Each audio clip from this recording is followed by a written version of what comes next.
Pues es un gozo, queridos hermanos, el compartir con todos vosotros la palabra de Dios. Espero que sea de ayuda y de bendición para cada uno de vosotros, lo mismo que ha sido para mí, al preparar pues este mensaje.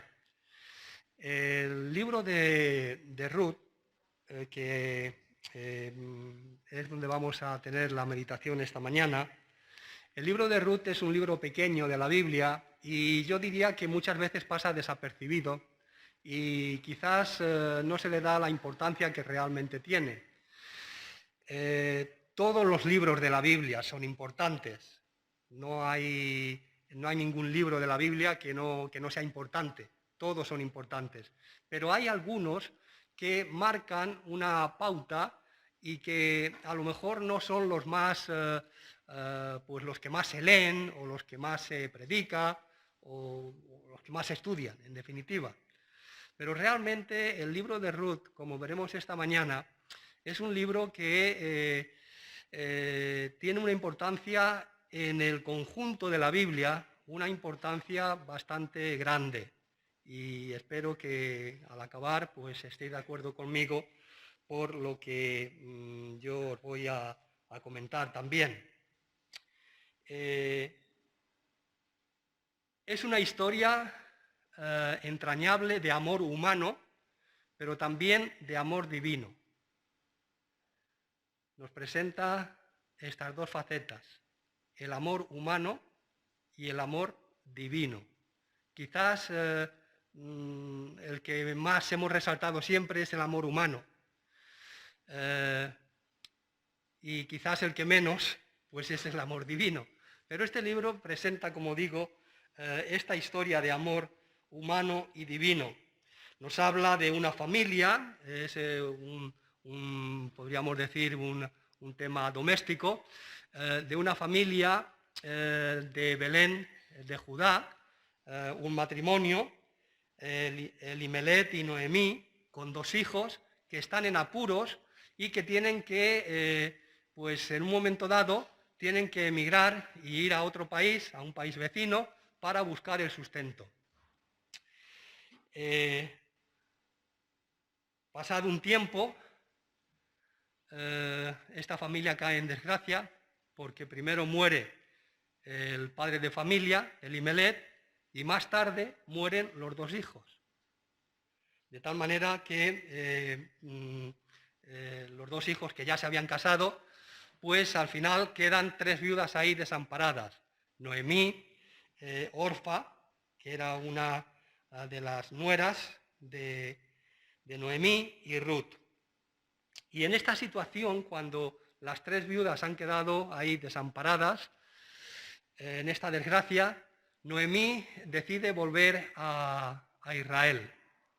Y bueno, pues las dos nueras más jóvenes, en principio parece ser que no la quieren dejar sola y se van con ella, pero Noemí les dice que no. Noemí les dice que no vayan con ella porque realmente ella no tiene nada. Y entonces es mejor que se queden con sus familias, tendrán más recursos y podrán rehacer sus vidas si se quedan con sus familias. Bien, una de ellas oye el consejo de Noemí, Orfa se queda, pero Ruth dice que no. Ruth decide toma la firme decisión de no abandonar y se marcha con Noemí a Israel.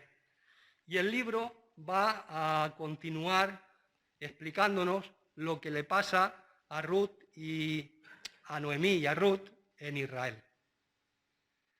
Y ahí es donde podemos ver esa trama de amor humano, porque Ruth acaba casándose, pero podemos ver también el amor de Dios. Y espero que con su ayuda podamos ver algunos aspectos esta mañana.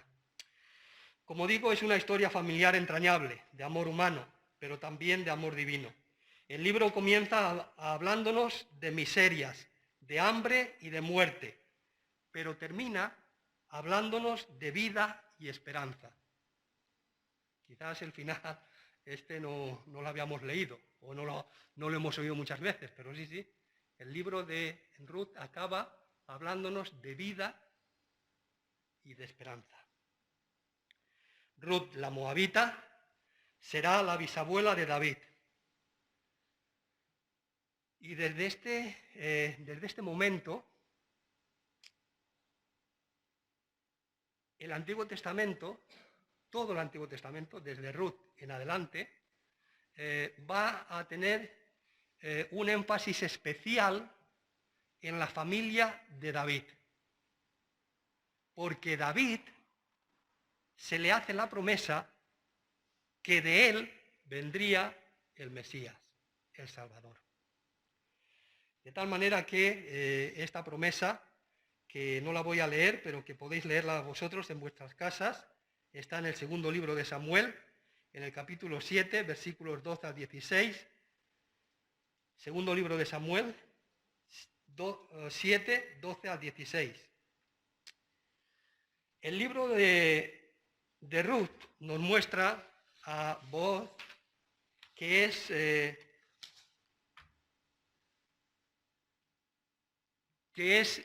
un pariente lejano de Noemí y el que puede redimir a Ruth y a Noemí de la situación en que están. Realmente ellas son dos viudas que han llegado a Israel con las manos vacías. Bueno, ya en Moab estaban con las manos vacías. Las viudas no tenían pues los medios que pueden tener las viudas hoy día, en aquel entonces. Las viudas, si no era la familia, no eran los hijos, pues realmente lo pasaban mal.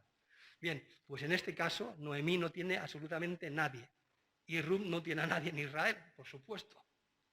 Y lo van a pasar mal si no es por la misericordia de Dios. Porque este pariente lejano de Noemí es el que podía redimir. Y efectivamente redime casándose con Ruth y algunas tierras que no tenían ningún valor que tenía Noemí allí en Israel. Pero vaya, que realmente ningún valor en cuanto a la economía prácticamente. Booz era un hombre que tenía tierras, que tenía una posición más o menos bien, y Booz es el que redime. Y esto es una comparación de lo que Dios hace con una humanidad que está abocada a la muerte, una humanidad perdida, sin Dios y sin esperanza, y que Cristo, Dios, que se hace hombre en Cristo, la redime. De tal manera que aquí hay un símil importante y algo del amor de Dios que nos muestra para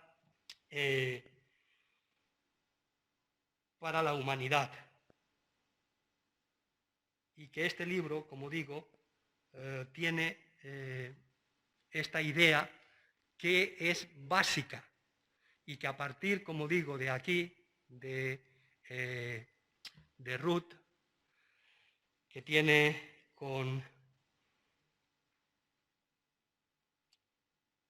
se casa con Booz, tiene un hijo, y a partir de aquí, pues este hijo va a ser el padre de Isaí, y Isaí será el padre de David. Y a partir de esta, podríamos decir, esta línea, de esta familia, vendrá el Salvador, es Jesucristo. Bien, son muchas las enseñanzas y aplicaciones que podemos sacar de este libro como parte importante de la palabra de Dios.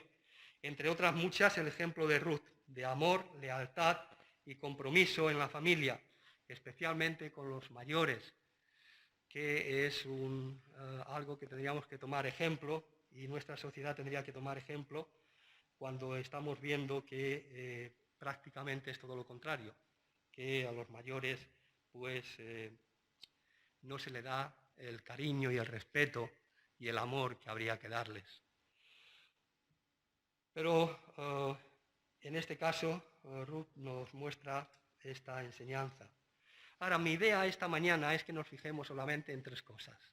Tres cosas de esta historia que realmente creo que pueden hacernos ver cómo realmente el amor de Dios va guiando las cosas para que acabe el libro hablándonos de vida y de esperanza. El primer capítulo habla de muerte, pero acaba el libro, insisto, hablando de vida.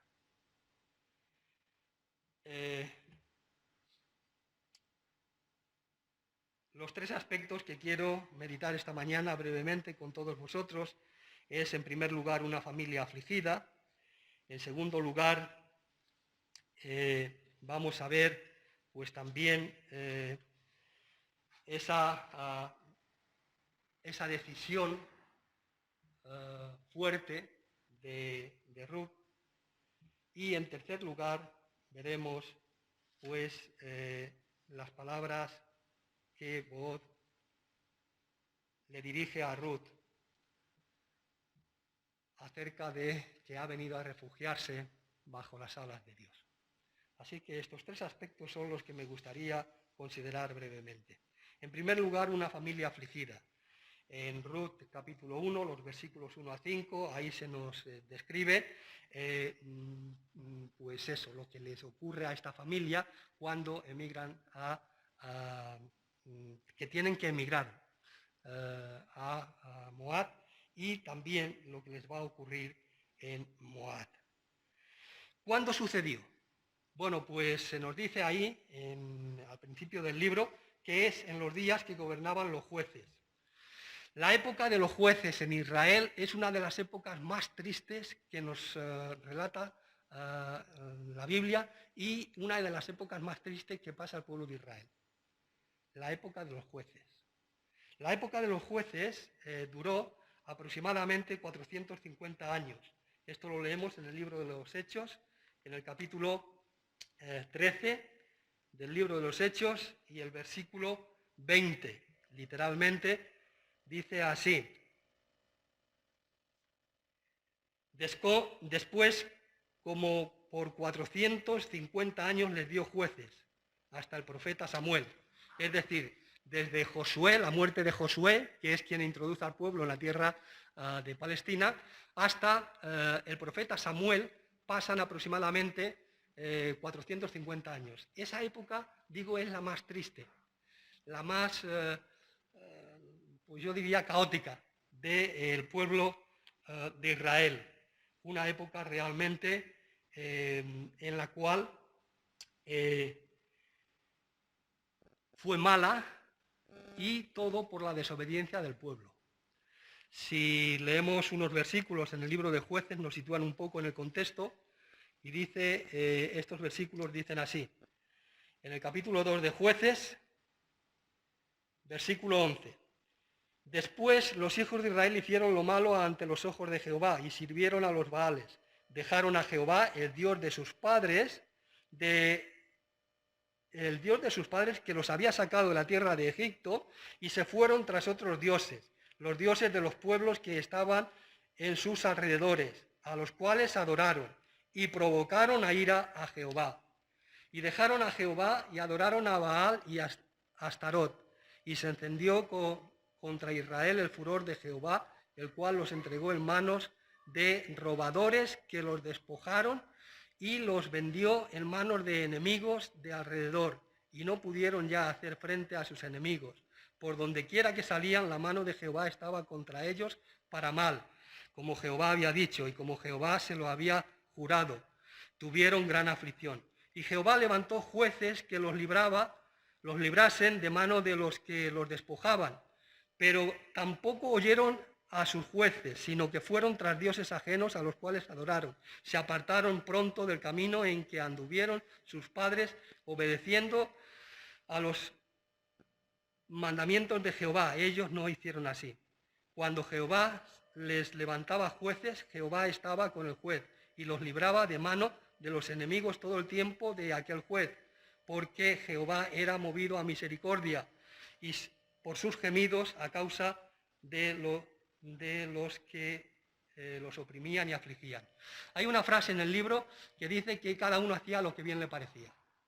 Y que esta frase, que está en el capítulo 17, versículo 6, termina el libro precisamente con ella. El libro termina con estas palabras. En estos días no había rey en Israel, cada uno hacía lo que bien le parecía. Jueces 21-25. Al final del libro de Ruth tenemos algunos datos más. Estamos viendo cuándo sucedió. Pues sucedió en la época de los jueces. Ya hemos dicho que los jueces abarcan una época de 450 años aproximadamente. Pero ¿cuándo? En 450 años, ¿cuándo? Bueno, pues para afinar un poquito más, los que sois estudiosos y queréis saber exactamente cuándo pasó esto, pues los últimos versículos del libro de Ruth nos dan algunos datos más, tal como decía, porque Ruth es la bisabuela de David. Capítulo 4, 21 y 22. Salmón engendró a Booz y Booz engendró a Obed. Obed engendró a Isaí e Isaí engendró a David. Así es que Ruth fue bisabuela de David. Dice que aconteció en los días de los jueces que hubo hambre en la tierra. El hambre es el motivo que hace que esta familia de Belén de Judá, compuesta de un matrimonio y 2 hijos, tenga que emigrar buscando el sustento para sobrevivir en el país vecino de Moab. Y es irónico que esta familia, que era de Belén de Judá, Belén significa casa de pan. Y lo que es irónico es que no tengan pan, que tengan que marchar buscando el sustento a otro país. Pero lo que es más sorprendente es que Canaán, que era una tierra rica, que fluía leche y miel, estén pasando hambre. ¿Por qué? Por la desobediencia del pueblo. En el libro de Deuteronomio vamos a leer unos versículos. Deuteronomio capítulo 28. Solamente leeremos unos pocos versículos. En casa podéis leer todo el capítulo.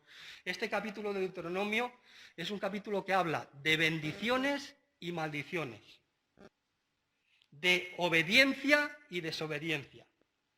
Si obedecéis, si el pueblo de Israel obedece a Dios, tiene bendiciones. Si el pueblo de Israel desobedece los mandamientos que Dios le da, el pueblo tendrá maldiciones. Y efectivamente esto ocurrió. Solamente unos versículos para que veáis algo de esto que estoy diciendo. 28, versículo 15. Pero acontecerá, si no oyereis la voz de Jehová, tu Dios, para procurar cumplir todos sus mandamientos y sus estatutos que yo te intimo hoy, que vendrá sobre ti todas estas maldiciones y te alcanzarán. Maldita será tu ciudad y maldito en el campo. Maldita tu canasta y tu artesa de amasar. Maldito el fruto de tu vientre y el fruto de tu tierra, la cría de tus vacas y los rebaños de tus ovejas. Maldito será tu entrar y maldito en tu salir. Podéis leer en vuestras casas pues todo lo que Dios dice que va a ocurrir al pueblo si no obedece. Y efectivamente, esto es lo que estaba pasando. La tragedia azota a esta familia y en los 10 años que estuvieron en Moab, Noemí perdió a su esposo y también a sus 2 hijos. Primero murió el esposo, Elimelech, y después, pues los 2 hijos. Los 2 hijos que parece ser que ya estaban casados con Ruth y Orpa, como decíamos antes. No sabemos cuánto tiempo estuvieron casados, pero también ambos murieron sin dejar descendencia. Esto es lo que se nos relata en el libro. Entonces quedan estas 3 viudas pues desamparadas. la tragedia fue grande. Algunos piensan, y aquí voy a hacer un poquito de aplicación porque creo que es importante, algunos piensan que la desgracia de esta familia es porque desobedecieron a Dios, marchando a Moab para buscar alimento, y porque sus hijos se casaron con mujeres moabitas. Pero el libro no dice nada de esto. Podemos pensar lo que a nosotros nos parezca, pero en la Biblia esto no está. Ahora, lo que la Biblia nos enseña, y esto creo que es importante, es que no todas las desgracias y tragedias que pasan en nuestra vida tienen que ser por causa de un pecado específico, porque hayamos cometido un pecado. Esto, pues, no tiene sentido y la Biblia lo niega. No es así. No siempre todas las cosas malas que pasan en nuestra vida es por causa de un pecado. Acordaros de las palabras de Jesús cuando le preguntan los apóstoles por el ciego de nacimiento. Juan capítulo 9. ¿Quién pecó? Maestro, ¿quién pecó? ¿Este o sus padres para que naciera ciego? Porque había la idea de que si había una tragedia, si pasaba algo, es porque algún pecado hay ahí. Algún pecado hay detrás de eso. Esa idea era muy popular y estaba extendida. ¿Quién pecó? Y le pusieron al Señor, a ver qué dices. Pues claro, ¿quién pecó? ¿Este o sus padres para que naciera ciego? Alguien había tenido que pecar. Y el Señor dice, ni este, ni sus padres. ¿Y entonces? Bueno, acordaros, solamente para que veáis la idea que había a nivel popular, acordaros, esto ya venía del antiguo, acordaros de los amigos de Job. Los amigos de Job fueron a visitarle para consolarlo, y lo que insistían es que algún mal has tenido que hacer cuando te pasan estas cosas tan grandes. Cuando te ha pasado esta desgracia tan grande, algún pecado has hecho. Lo que pasa es que no lo quieres confesar. Se estaban equivocando. Como creyentes, sabemos que vivimos en un mundo caído, donde las fuerzas del mal reinan. Y todos, absolutamente todos, estamos expuestos a las desgracias, a las tragedias, a las enfermedades, a los accidentes y a la muerte en cualquier momento. Todo es consecuencia del pecado y la maldad que ha infestado este mundo. La misma naturaleza también está bajo maldición hasta que Cristo venga en su segunda venida y haga nuevos cielos y nueva tierra, donde more la justicia y no exista más el pecado. Dicho esto, quiero hacer una matización. Es importante que los creyentes no olvidemos que Dios sí disciplina a todos sus hijos por amor. Cuando no vamos por el camino recto, cuando hacemos algunas cosas que no son pues las que agradan a Dios, Dios nos disciplina por amor, por amor. Hebreos capítulo 12.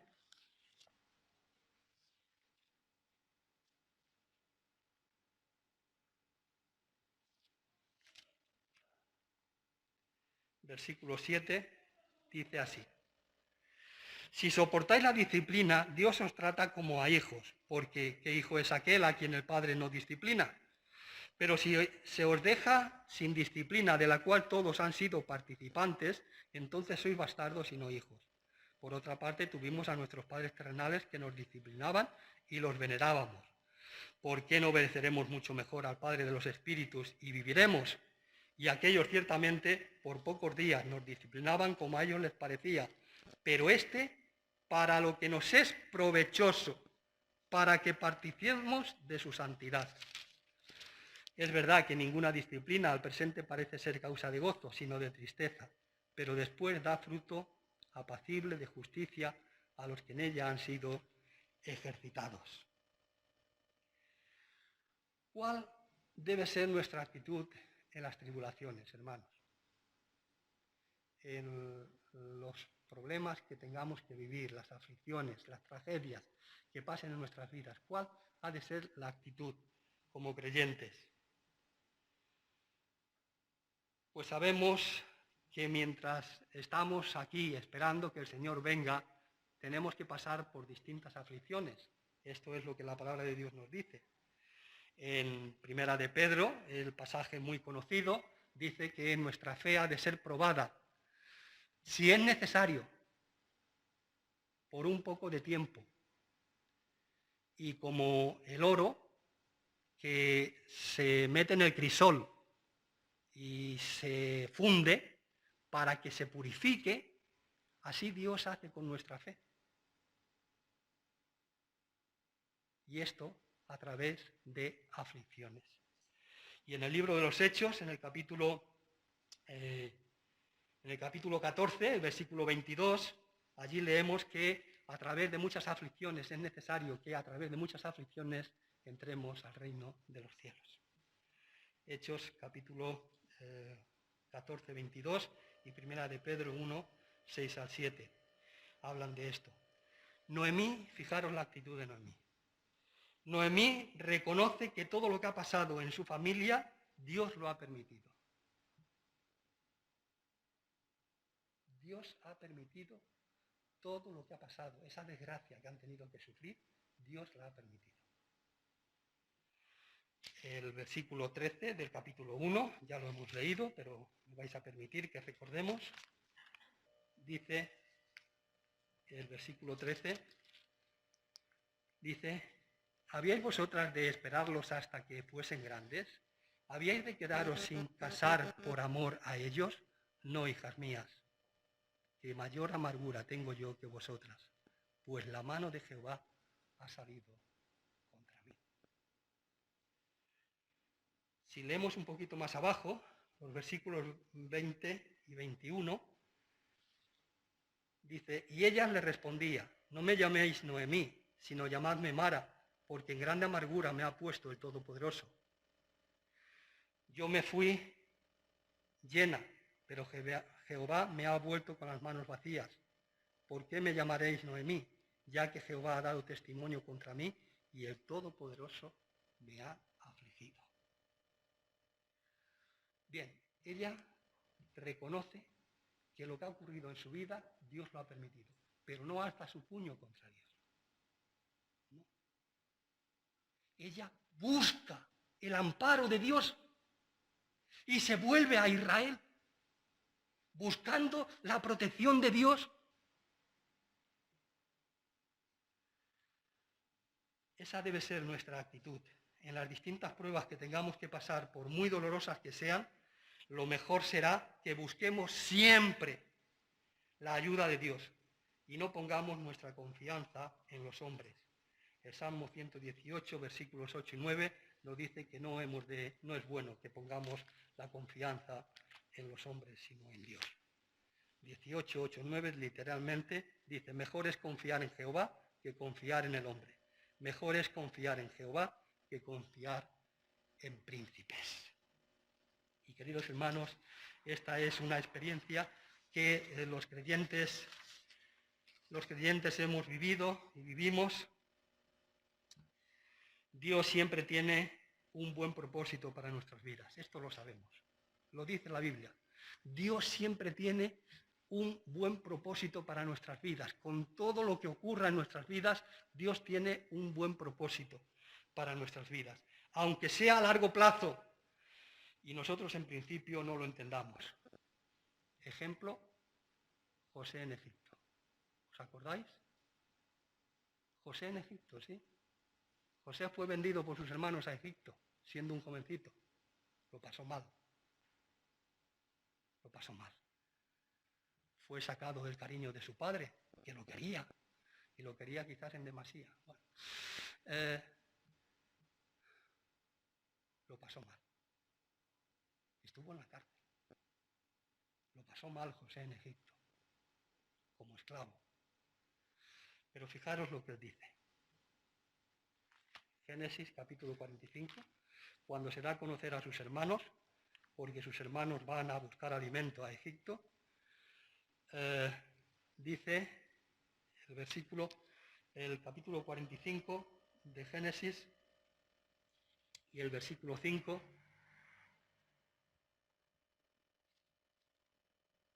Ahora pues, no os entristezcáis ni os pese de haberme vendido acá, porque para preservación de vida me envió Dios delante de vosotros. Para preservación de vida me envió Dios delante de vosotros, ¿sí? Aunque nosotros no lo veamos a largo plazo o medio plazo, no sabemos cuándo, pero lo que ocurre en nuestras vidas es para bien. Los propósitos para nuestras vidas, aunque sean a largo plazo, siempre son para bien. Vamos a ver, en segundo lugar, una sabia decisión. Ruth,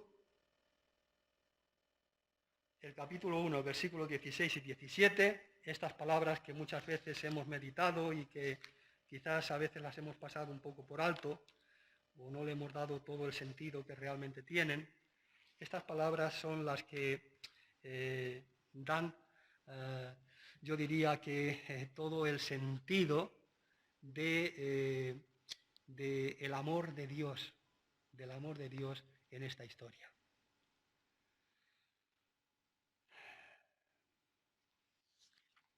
Estas palabras yo las he oído en alguna boda. Las palabras de Ruth a Noemí cuando le insiste que se vuelva. Vuélvete, tu cuñada se ha vuelto, es mejor que te vayas. Y le insiste tanto que ya al final Ruth pues dice estas palabras. Respondió Ruth, no me ruegues que te deje y me aparte de ti, porque a donde quiera que tú fueres, iré yo, y donde quiera que vivieres, viviré. Tu pueblo será mi pueblo, y tu Dios mi Dios. Donde tú murieres, moriré yo, y allí seré sepultada.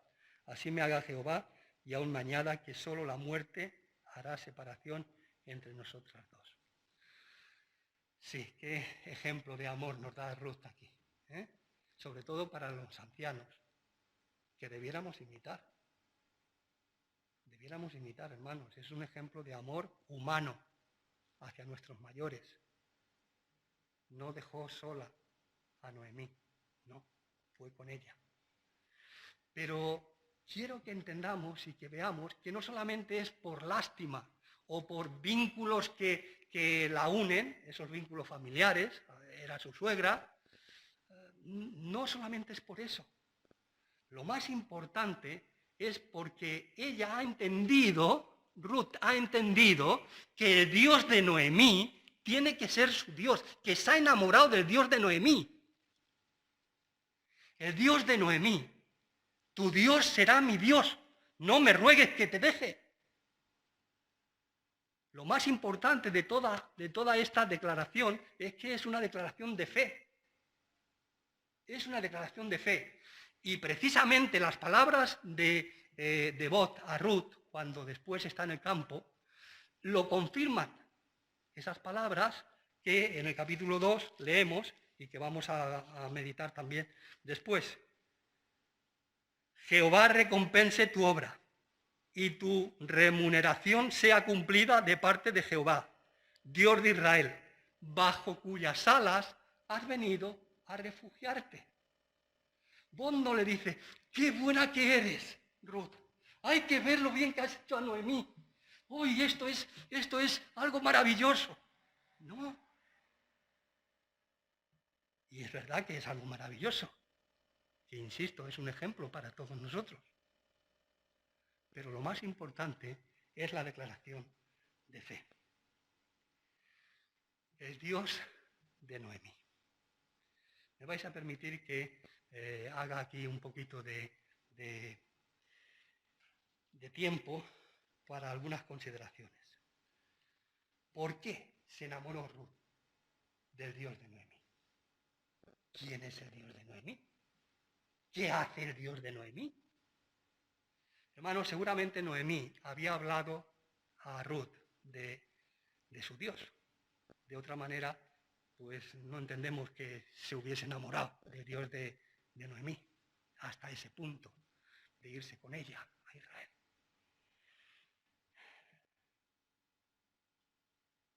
El Dios de Noemí, en primer lugar, es el único Dios vivo y verdadero, creador y sustentador de todas las cosas. El Dios de Noemí es el Dios de Israel y el Dios del universo. No es un Dios inventado por los hombres, no es un Dios que se pueda representar con ninguna imagen, ni que habite en ningún templo.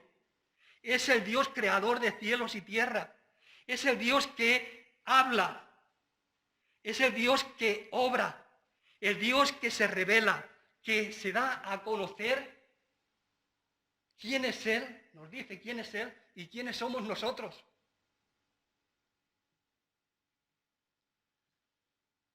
Y nos muestra, a través de su palabra, su plan de redención. Es el Dios que obra señales y prodigios, que hace cosas. Es el Dios que sacó a Israel de la esclavitud de Egipto, que separó las aguas del Mar Rojo para que el pueblo pasara como por tierra seca y el ejército de Faraón pereció ahogado en ese mismo mar. Algunos nos dicen, bueno, es que el mar tenía medio metro, ¿eh? Pues el medio metro de agua fue ahogado todo el ejército de Faraón.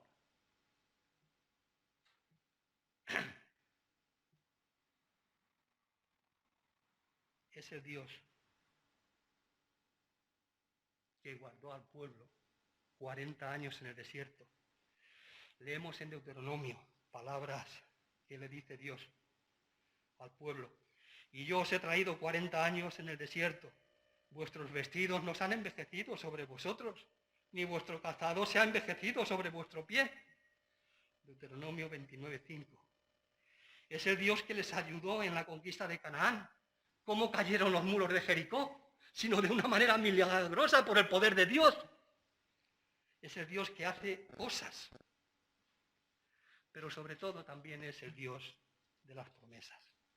El Dios que promete y cumple.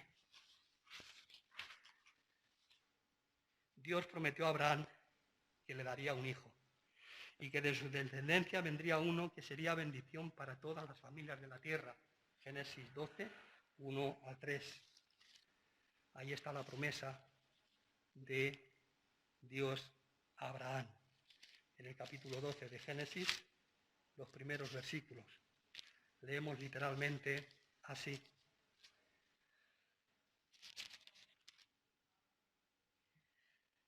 Pero Jehová había dicho a Abraham, vete de tu tierra y de tu parentela y de la casa de tu padre a la tierra que te mostraré, y haré de ti una nación grande y te bendeciré, y engrandeceré tu nombre, y serás bendición. Bendeciré a los que te bendijeren, y a los que te maldijeren maldeciré, y serán benditas en ti todas las familias de la tierra.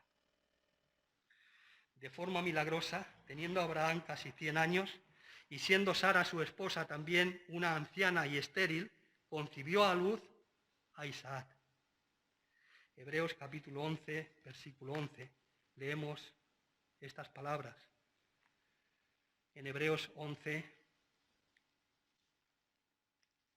versículos también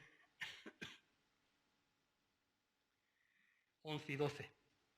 Por la fe, también la misma Sara, siendo estéril, recibió fuerza para concebir y dio a luz aún fuera del tiempo de la edad, porque creyó que era fiel quien lo había prometido, por lo cual también de uno y de este ya casi muerto, salieron como las estrellas del cielo en multitud y como la arena innumerable que está a la orilla del mar.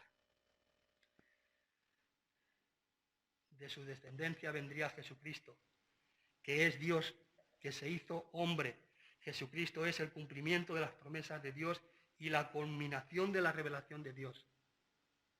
Y esto también lo leemos en el Evangelio de Juan, en el capítulo 1, 18, capítulo 1 de Juan, del Evangelio de Juan, y el versículo 18 dice: a Dios nadie le vio jamás, el unigénito del Padre Él le ha dado a conocer. Y en Hebreos 1, del 1 al 3, dice que Jesucristo es la culminación de la revelación de Dios. Cristo, muriendo en la cruz, hizo perfecta la obra de la redención por todos los seres humanos. Hermanos, son muchas las promesas que Dios nos ha dado a su pueblo, a sus hijos. Algunas ya se han cumplido, otras se están cumpliendo y otras faltan por cumplirse, pero sabemos que Dios no miente y lo que Él dice nada ni nadie lo podrá cambiar.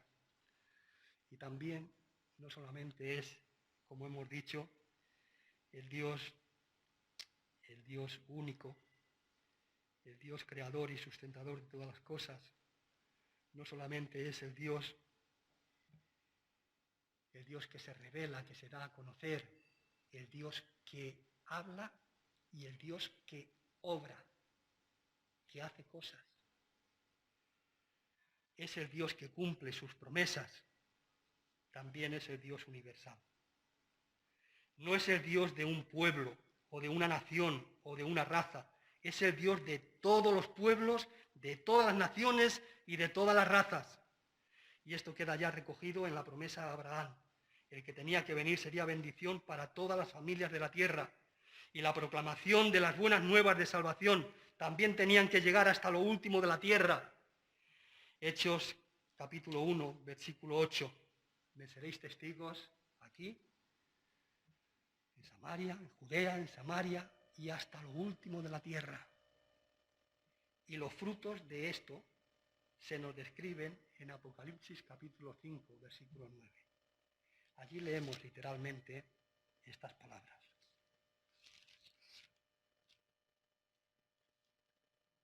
Apocalipsis capítulo 5, versículo 9.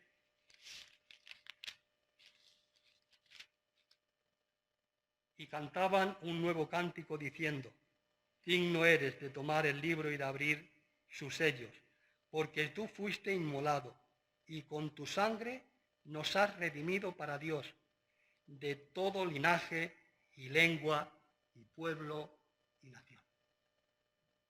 Sí, es el Dios universal. Las palabras de voz a Ruth: bajo las alas de Dios has venido a refugiarte, son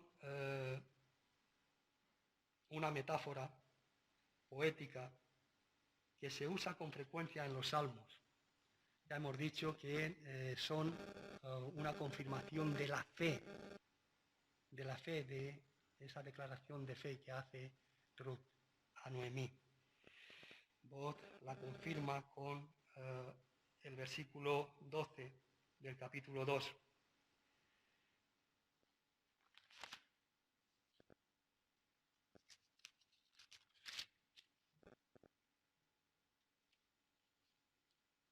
Jehová recompense tu obra y tu remuneración, sea cumplida de parte de Jehová, Dios de Israel, bajo cuyas alas has venido a refugiarte. Esto digo que es una figura que usan los salmistas muchas veces. Hay varios salmos que hablan de esta metáfora de las alas de Dios. Guárdame como a la niña de tus ojos, escóndeme bajo la sombra de tus alas. Salmo 17, 8. Cuán preciosa, oh Dios, es tu misericordia, por eso los hijos de los hombres se amparan bajo la sombra de tus alas. Salmo 36, 7. Yo habitaré en tu tabernáculo para siempre, estaré seguro bajo la cubierta de tus alas. Salmo 61, 4. También se repiten estas mismas ideas en el Salmo 57, 1 y 91, 4. Son expresiones preciosas y de gran significado para los creyentes. Ahora, la figura más entrañable y a la vez más triste para mí es la que Jesús usó en su ministerio.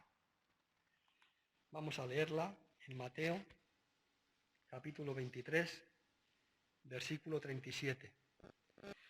Jerusalén, Jerusalén, que matas a los profetas y apedreas a los que te son enviados. ¿Cuántas veces quise juntar a tus hijos, como la gallina junta sus polluelos debajo de sus alas, y no quisiste? Y aquí vuestra casa os es dejada desierta, porque os digo que desde ahora no me veréis hasta que digáis bendito el que viene en el nombre del Señor. ¿Cuántas veces quise juntar a tus hijos, como la gallina junta sus polluelos debajo de sus alas, y no quisiste?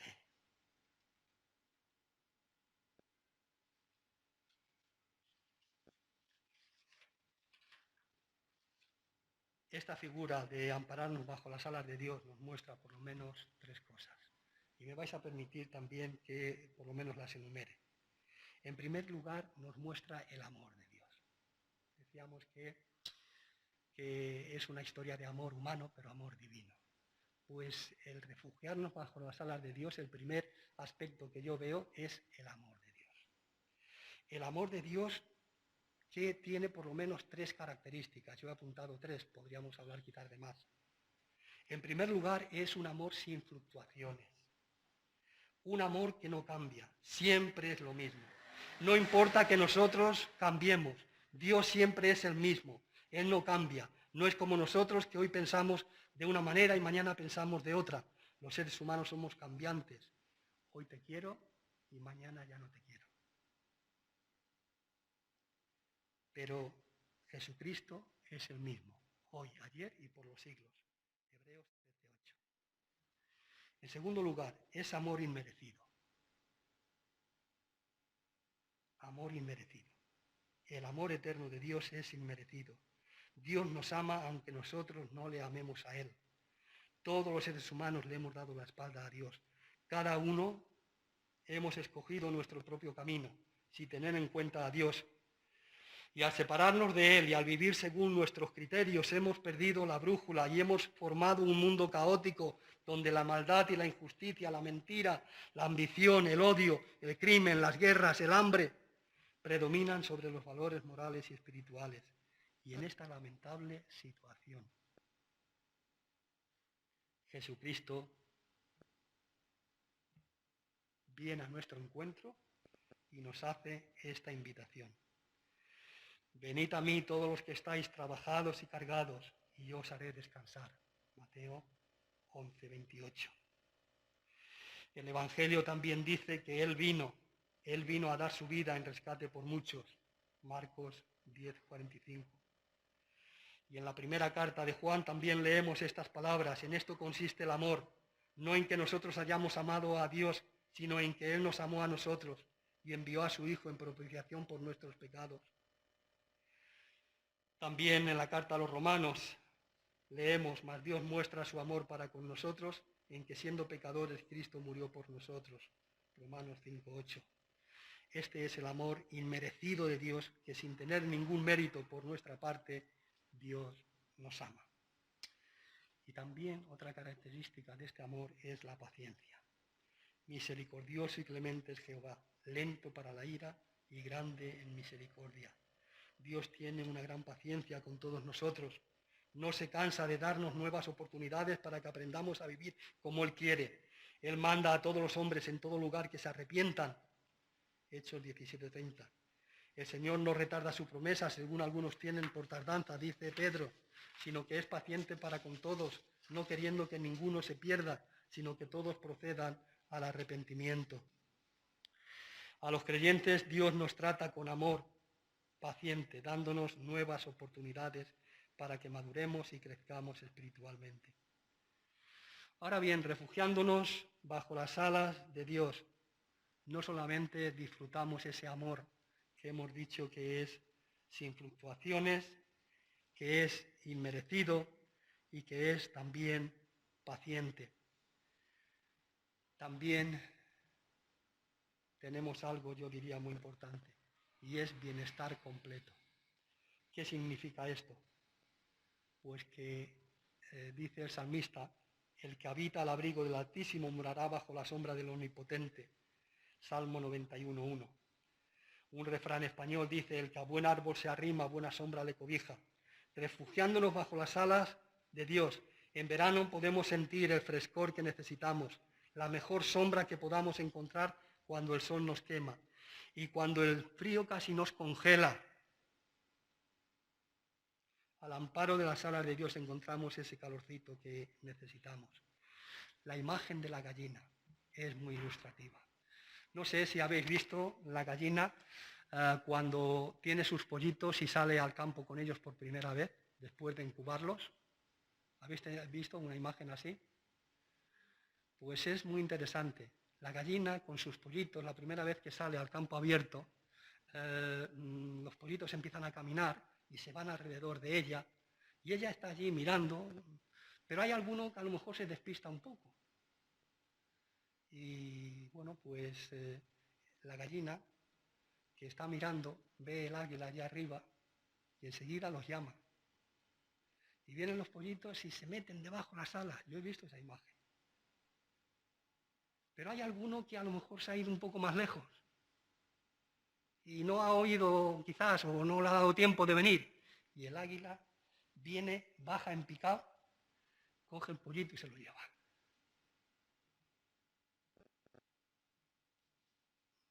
Digo que es muy ilustrativa esa imagen de la gallina. La gallina nos da calor, nos da frío, pero sobre todo nos da seguridad. Seguridad. Dios es el refugio más seguro que podamos tener. En un mundo inseguro, donde todo pasa, donde no tenemos seguridades, todo es inestable, hasta nuestra propia vida no es segura, en cualquier momento la podemos perder. Un pequeño virus puede acabar con ella. Los seres humanos somos muy vulnerables y necesitamos sentirnos seguros. Dios nos recuerda a través del salmista que Él es nuestro amparo y fortaleza, nuestro pronto auxilio en las tribulaciones. Por tanto, no temeremos aunque la tierra sea removida y se traspasen los montes al corazón del mar, aunque bramen y se turben sus aguas y tiemblen los montes a causa de su braveza. Salmo 46, 1-3. Estas palabras inspiraron a Martín Lutero para componer el himno Castillo fuerte es nuestro Dios, que comienza con estas palabras. Castillo fuerte es nuestro Dios, defensa y buen escudo. Con su poder nos librará en este trance agudo. Sí, al amparo de las alas de Dios encontramos calor para nuestro frío y el fresco para cuando el sol nos quema, pero sobre todo, seguridad para nuestros miedos. A modo de resumen, la historia de Ruth sirve para una buena película, pero sobre todo sirve para mostrarnos que todos somos vulnerables y que las tragedias, las enfermedades, la muerte puede llegarnos en cualquier momento. Por eso necesitamos buscar refugio y ampararnos bajo las alas de Dios para experimentar su amor y tener seguridad. Y sobre todo, la certeza de la vida eterna. Los seres humanos necesitamos la relación con Dios porque hemos sido creados a imagen y semejanza de Dios. Y esta relación la conseguimos por Jesucristo. Él dijo, yo soy el camino, la verdad y la vida. Nadie viene al Padre si no es por mí. Pues que el Señor nos ayude.